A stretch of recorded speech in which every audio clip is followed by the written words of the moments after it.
You're live. Hi everyone. I hope that you've been able to tune in today to our first TAC Talk discussion.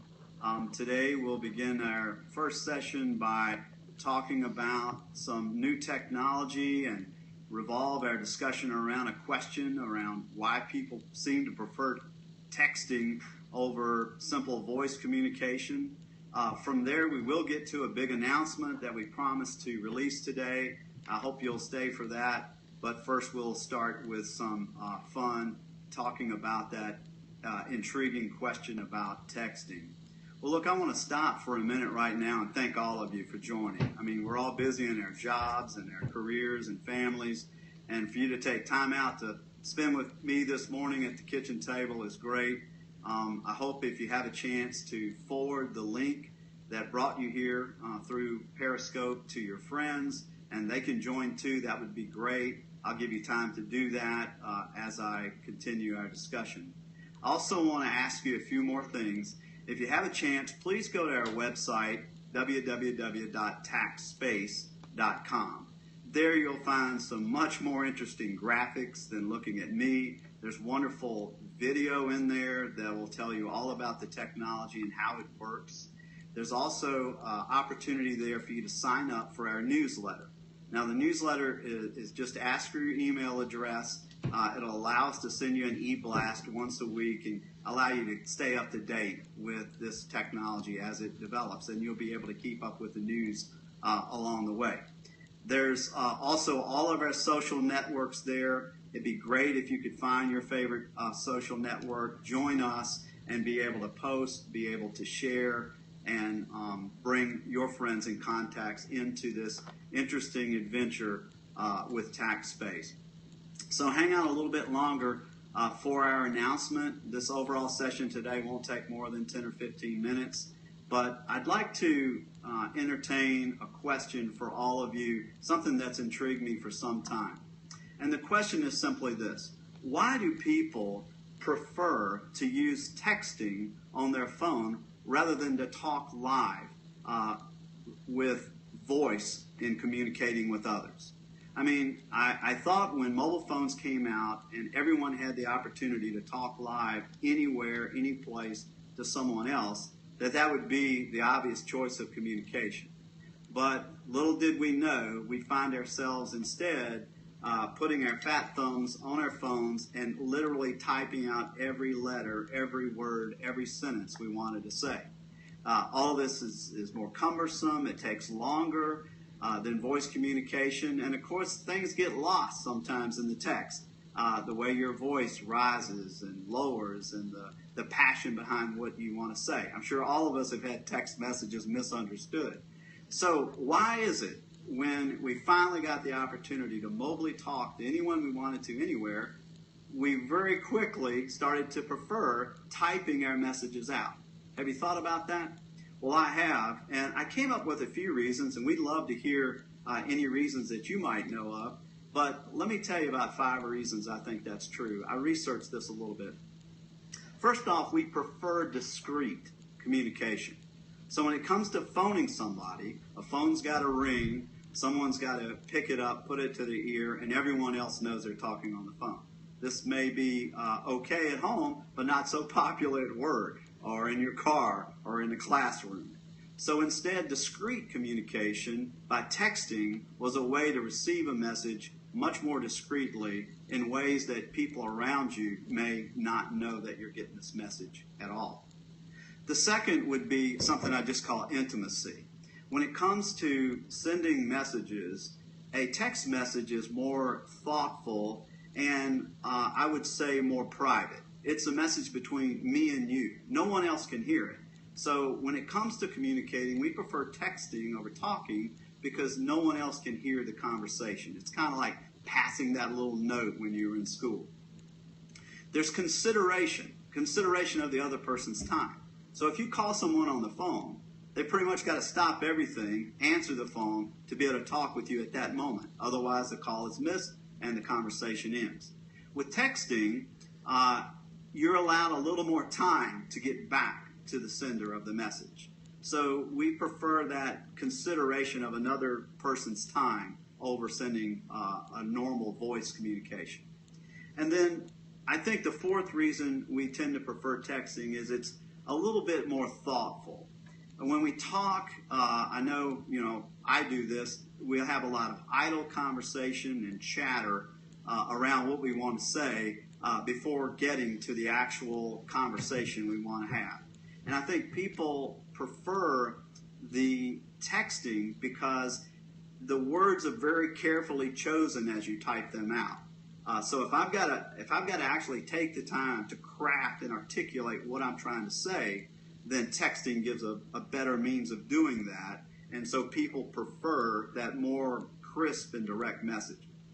And the final one is related to that. I call texting more emotional. By that, it goes back to this sense of getting a personal message, from me to you. And the message tends to get shorter and shorter than a phone conversation or an email.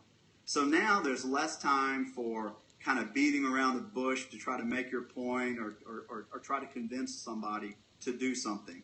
Instead, because we have to type it out, the message gets very direct, very much to the point, and often very revealing as to what the other person is saying. So there's 4 or 5 reasons why I think people are crazy enough to actually type out their messages rather than have a live phone conversation. Now, what about you? What are some other reasons that you tend to prefer texting over a live phone conversation? So for me, I think that my next question was, what's next?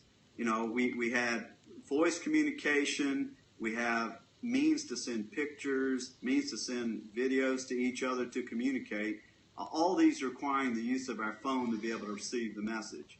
For me, the question was, what's next? What's beyond texting for us in the future? And I suppose I just considered some of the user behaviors that I just discussed with you and said, well, I think users just want more of that.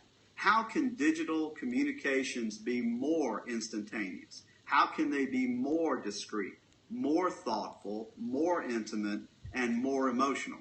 Because that's what we all seem to want. And that's what brought me to the idea of sensory messaging. So let's talk about sensory messaging a little bit.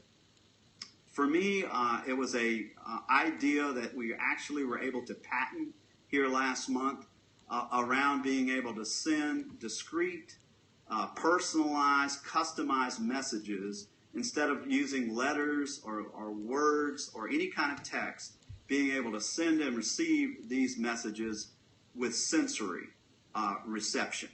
So let me just kind of illustrate that for you a minute, and then we'll get to our announcement. So the idea or the question would be, is it possible for me to use my phone in the same way that I might send a text message? Create that message on my phone, send it to another person's phone or even a group of people's phones in a way that they would receive it on their phone, and then have a Bluetooth push to a wearable device. Now, the wearable device is unique. We call it a TACTspace, and we'll talk a lot more about that later and on other sessions. But the reason that wearable technology is required for a technology like this is so that you can actually feel the message.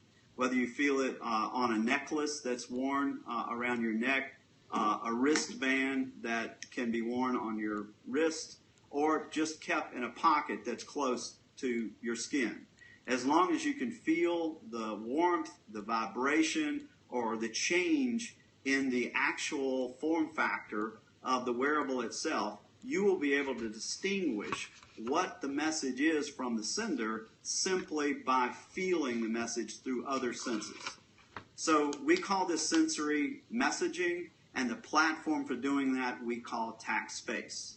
Now, not to confuse you, but TACTspace is the name of the mobile app that will be available that allows you to pair with the wearable device, but also allows you to send those preset messages to other people. And then the TACTspace itself is the wearable device about the size of a quarter that you'll have the luxury of wearing wherever you like to receive the messages. So again, I tell you, get to the website, see the videos. They'll explain much more clearly about this technology. Now let me get to the announcement that we've been kind of holding back to bring to you. We wanted to wait till everything was in place. We had the date set and so forth. But the way to experience this technology soon is to help us in our crowdfunding campaign that's coming up. So on Indiegogo, that crowdfunding campaign platform, we will be launching a 60-day campaign starting on August 12th. It'll run for 60 days.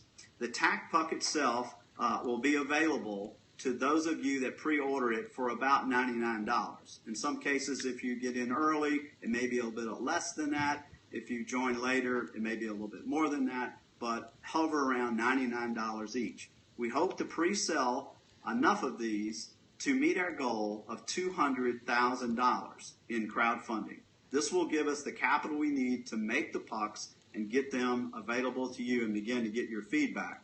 Now, the other nice thing about this is the app itself, we call TACTspace, will be free, and it will always be free. And this will enable people that don't even have a TACPuck to be able to send sensory messages. But if you want to receive the message, you're going to want this wearable device. So please help us by taking part in this crowdfunding campaign and allowing us to get the capital we need to be able to get this technology in the hands of other people.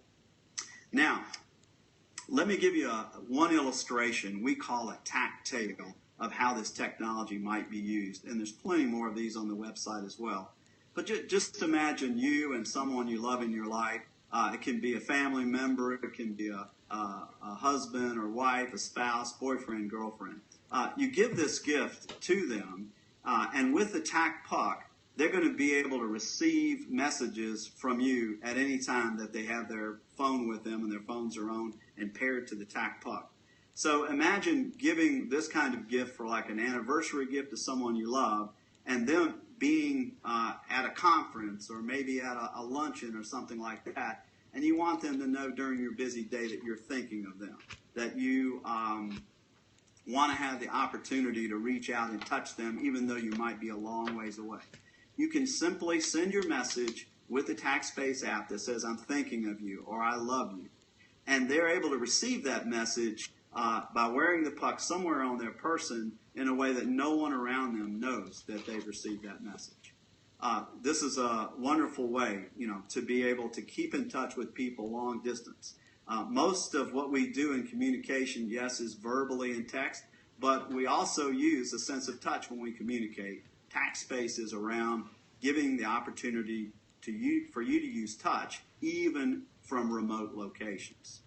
So let me thank you again for joining our time today, and let me open the floor up, if you will, for any questions you might have. We've got time for one or two questions. So I'm going to check my text to make sure that I'm not missing any messages coming in on my phone.